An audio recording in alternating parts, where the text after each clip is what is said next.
I'm Jaina and welcome to my channel. In today's video I'm going to talk about child's pose, and then I'm going to take you through a yoga sequence where we'll incorporate child's pose as a place of rest in between some other yoga poses too. Now, child's pose is also known as Balasana in Sanskrit, and it is a great pose to open up your spine and open up your back in a very passive and relaxed manner. Now, what happens with child's pose is your upper body comes over your lower body, and you're kind of resting the heart down and connecting your forehead towards the ground. And it's almost like your body is becoming like the shape of a ball. So you're giving yourself this opportunity to almost curl yourself up into a ball. And as we do that, we then close off the external world and allow ourselves to come into our own space, our own internal space, where we can also just connect to our heart center and allow ourselves to just drop the head down and just release any thoughts or worries or anxiety or stress that we might have. Now, as we do this, as we come into this space, it also gives us the opportunity to connect to our inner child. And this might happen at a conscious level, or it could be happening at a subconscious level. Now, as children, when we were children, we were at our most vulnerable. And it was a time when our brains were developing and we were really influenced by the world around us. And sometimes we may have created habits, thoughts, and patterns which could be affecting us adversely in our adulthood. So when we come into child's pose, it gives us that opportunity to heal and to really allow ourselves to let go of the old, to let go of anything that does not serve us, and to then start again and to create new thoughts, habits, and patterns. And as you'll see with the child's pose, that idea of being in that ball shape, it's almost like you are in this fetal shape. You're like a fetus. And as you then open yourself up and come into all the other yoga poses, it then gives you that opportunity to start again, start afresh, and to grow again, and to grow in a new and different way. So child's pose really works at this deep inner level. And also, as I take you through our practice today in a moment, we'll also use lots of support in our practice. So we will use, if you have a bolster, so keep a bolster to hand if you have one. If not, just keep lots of cushions to hand, and also a blanket or a soft blanket. And the supportive child pose that I'll take you through is also great if you do have tight ankles, tight knees, or tight hips, and you find just the normal child's pose quite difficult to hold. You can use the supportive child's pose. But I'll take you through that, and I'll take you also through normal child's pose, and then we'll go into the sequence, and we'll use child's pose as that point to rest in between all the other yoga poses. So hopefully this brings some clarity into the depths of child's pose and why we practice it and why we practice it so much. And to know that we're not just working on it at a physical level, but actually at an emotional and deeper level too. And really spiritually connecting too, because we really connect that third eye down towards the ground.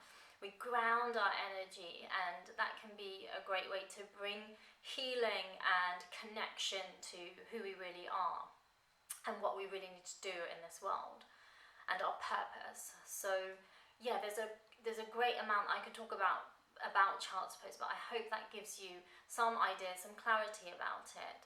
And please do share this video with your friends and family and anyone else who might be interested in it.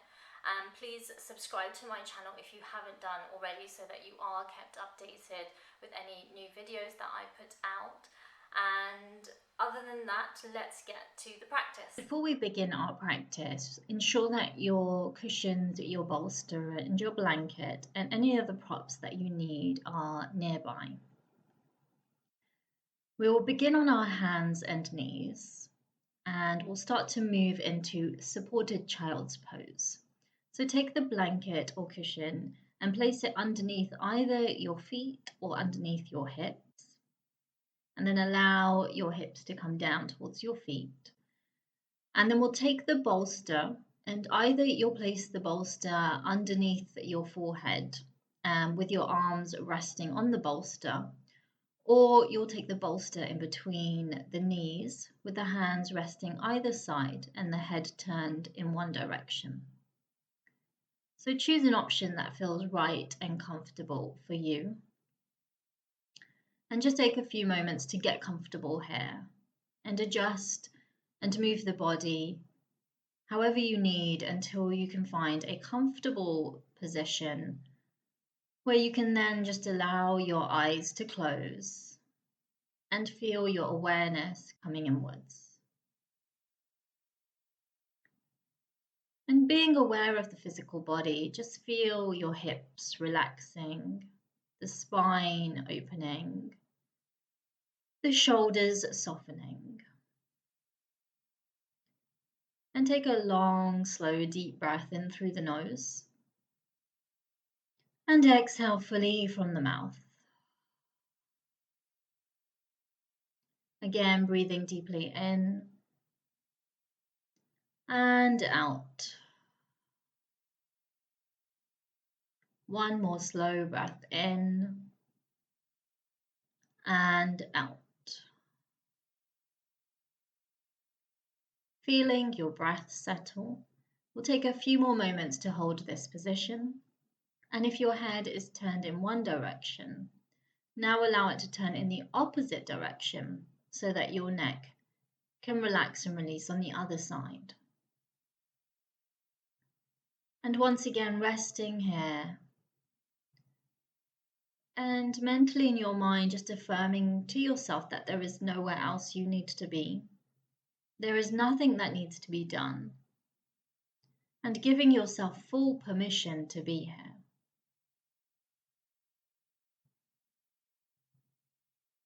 So again, continue to rest, holding the pose. And just feeling yourself relaxing and settling. Knowing that here you are supported by the props and you are supported by the ground underneath you.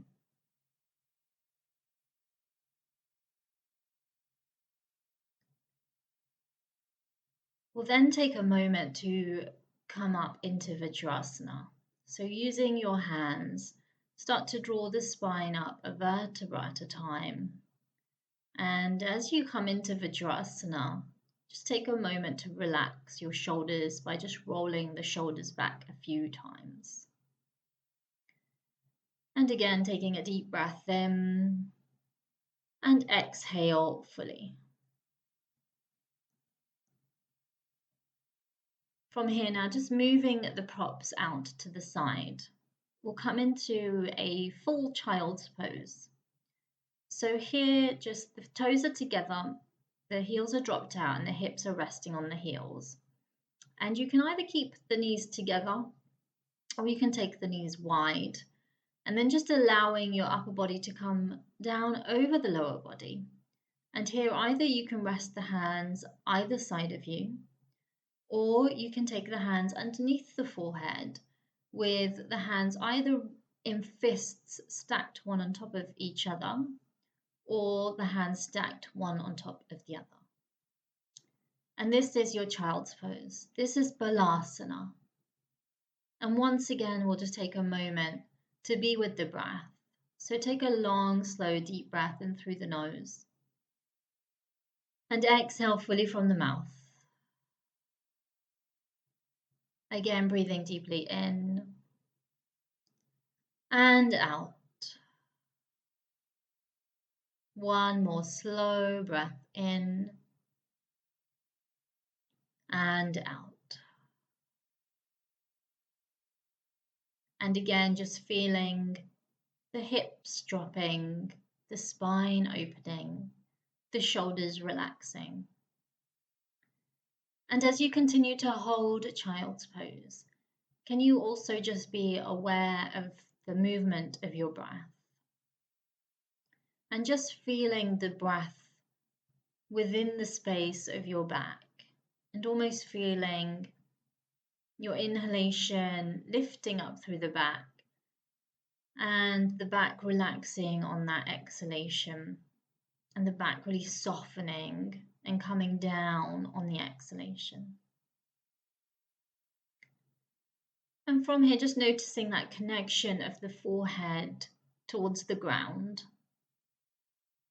and just allowing this moment an opportunity to release any thoughts within your mind, to release any anxiety or worry, and to feel that just dropping down into the ground and into the earth beneath you.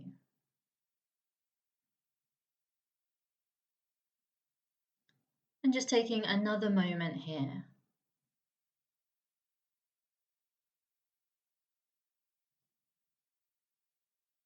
We'll now begin to move into a wide stance child's pose. So just slightly lifting the head up, taking the hands out in front of you and taking the knees nice and wide. And with the arms extended, the hands spread, the fingers spread, just allow yourself to rest here, to drop the hips, and now to really drop into the chest and to the heart center, to feel your heart center grounding as it comes down towards the floor, towards the ground. And just taking a moment here. From here, we'll now start to move into a gentle twist. So raising your head to look up and coming up a little bit higher with the upper body. You'll then take your right hand underneath the left and you'll stretch your right hand away as your head comes down to rest on the ground as you look towards the right hand. You'll then wrap your left hand around your lower back and you'll just take a moment to hold this position as you feel this gentle twist through the spine and through the back, and also just feeling the stretch and the opening of the right shoulder. Take another moment here. And then lowering that left hand down and coming back onto the palms of the hands. Take a deep breath in and exhale fully. Moving on to the opposite side, take your left hand now underneath the right, really stretching that hand away as your head comes down to look towards the left hand, and then wrapping your right hand around your lower back. And once again, just taking a moment to hold the pose, to rest, and just again feeling that gentle twist through the body. And then coming back through to center, coming back onto the palms of the hands, and again just taking a slow deep breath in and exhale fully.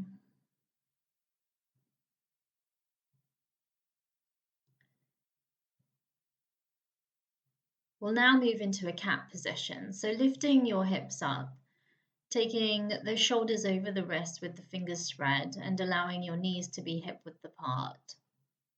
And the feet are hip width apart too. We'll come into arched cat as you drop the tailbone, pull the belly button up towards the back of the spine and lowering the head down and really separating through the shoulder blades so you feel a deep stretch across the upper back area. And then from here, as you start to inhale, we'll take the tailbone up towards the ceiling, we'll drop the belly and we'll lift the chest and the head up. Exhale, start to arch the spine. Inhale, start to invert the spine once again. So again, exhale to arch the spine and inhale to invert. Once more, arching the spine. Inhale to invert the spine. And then exhale, coming into a neutral position with the spine. We'll now move into puppy dog. So here you're going to take your hands higher up the mat and you're going to drop the chest down towards the ground and again connecting your forehead towards the ground. And just notice the difference here between child's pose and puppy dog. In puppy dog, the hips are up and away from the heels and the chest is nice and low.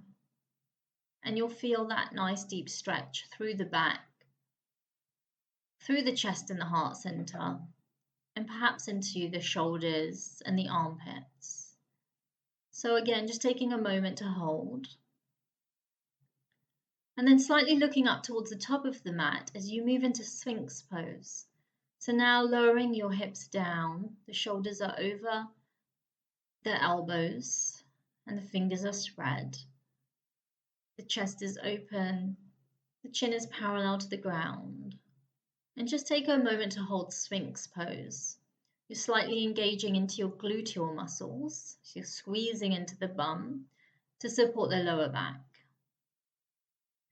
Then from here, take your elbows wide, stack your hands one on top of the other, and rest your forehead onto the hands for a moment. We'll then place the hands underneath the shoulders, with the elbows drawn into the sides of the body. And we'll get ready to come into cobra pose.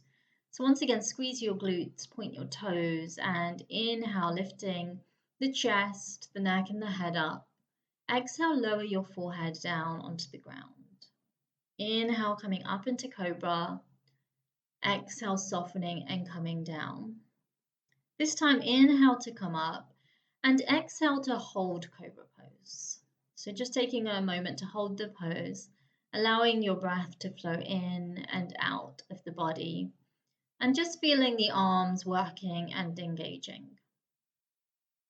We'll then push into the hands to lift the hips up and back towards the heels as we come back into a comfortable child's pose. So once again, either the hands can be either side of the body or underneath the forehead. And taking a moment now to round out the spine, to relax the spine.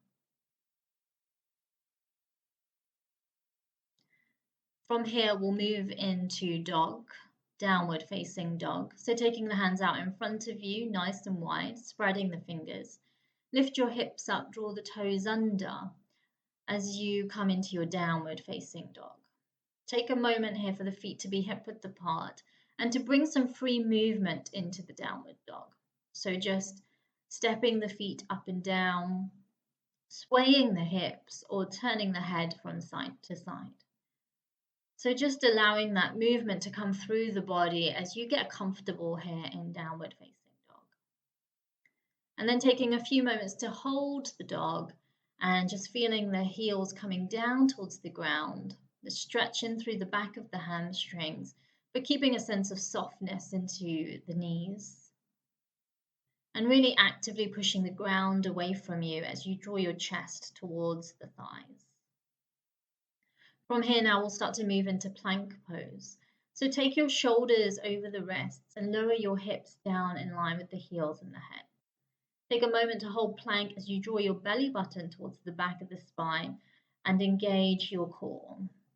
Keeping nice and strong as we now move into upward facing dog. So you'll lower your knees down, relax your toes, and lift up nice and high with the chest and the head. From here, we'll come back into downward facing dog and coming back down to child's pose to once again reconnect to ourselves. So resting in that comfortable child's pose and allowing a moment for the spine to soften, to release. And then from here, we'll once again come back into downward facing dog. So again, with the arms extended out in front of you, fingers spread, rise up into your downward facing dog. And this time, take your feet closer together and take your right foot up towards the ceiling into dog tail. So really just pointing through the toes and stretching and lengthening through the right leg. We'll rise onto the tiptoes of the left foot and you'll step your right foot alongside your right hand as you come into a lunge, a high lunge. So here the back knee is off the ground as we take a few moments for a little bit of free movement once again, just lifting the hips up and down and allowing yourself to soften into the lunge pose. And then we'll hold the lunge as we come into the twist. So here, keeping your left hand down on the ground, you'll raise your right hand up towards the ceiling and really allowing yourself to twist through the spine, To open up through the chest and to look up towards the right fingers. Take a moment to hold, to feel the twist, and to be aware of the breath. Start to now lower the right hand down, and we'll now place the knee down onto the ground and relax the toes as we lift the upper body up, taking the hands into a prayer position at the chest. We'll now come into revolved side angle pose. So you'll rotate to the right again, and you'll connect your left elbow to the outside of the right thigh. Here, actively push your hands, the palms of your hands together to encourage yourself to rotate even further. Now keep your eyes steady and focused on a point as we then go a little bit stronger by drawing the back toes under and lifting the back knee off the mat. And take a moment to hold.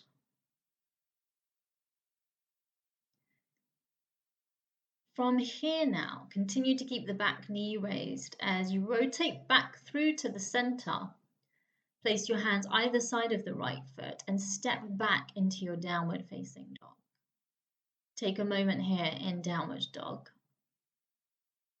And then we'll do the other side. So take your toes closer together so that they touch. Take your left foot up towards the ceiling in dog tail, really pointing the toes and stretching through the leg. And then take that big step with your left foot and place it alongside the left hand.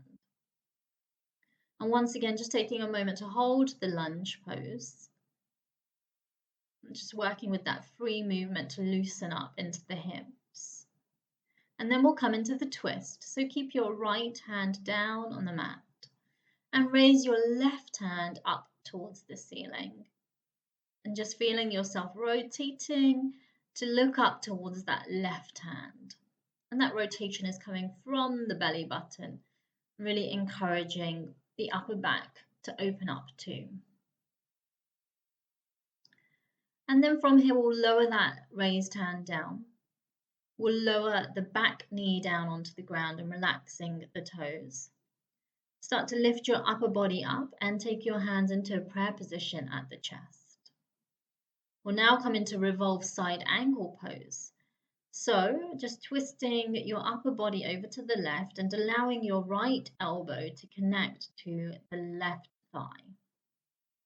Actively push the palms of the hands together to encourage yourself to twist even further. Then keeping your eyes steady as you then draw the back toes under and lift the back knee off the mat. Holding the full revolved side angle pose and feeling yourself balanced and poised in this pose. Keeping the back knee off the mat, you'll rotate the upper body back through to the center. Take your hands either side of the left foot and step that left foot back into a downward facing dog. And again, just take a few moments to hold downward dog. And then we'll come to rest in child's pose. So placing your knees down onto the ground, allow your toes to touch, and for the hips to come down towards the heels, the spine to relax over the lower body, dropping the shoulders and the arms either side of you, and the forehead is connected to the ground. And take a few moments to hold this pose. In fact, hold this pose for however long you need to. This is your child's pose. This is Balasana.